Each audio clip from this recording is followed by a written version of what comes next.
జనాభా పెరగాలి, జనాభా పెరిగిన రాష్ట్రాలే బాగుపడతాయి, భవిష్యత్తులో జనాభా చాలా ముఖ్యం, ఒకప్పుడు జనాభా పెంచొద్దు, తగ్గించండి, ముగ్గురొద్దు, ఇద్దరు చాలు, ఇద్దరొద్దు, ఒకళ్ళు చాలు అని నేనే చెప్పాను. పదే పదే చంద్రబాబు గారు చెప్తున్నారు. అంటే ఆ రోజున ఆ విజన్ ఉండుంటే భవిష్యత్తు గురించి ఆ మాట అనేవాళ్ళు కాదు.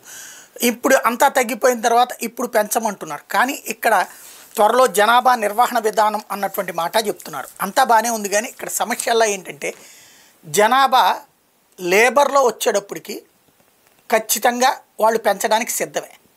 ప్రభుత్వాలు ఆ పిల్లల్ని సాకుతాయా, సరైన విద్యా వైద్యం అందిస్తాయా? నెంబర్ 1. మధ్యతరగతి 100కి 99% ప్రభుత్వం మాట వినరు.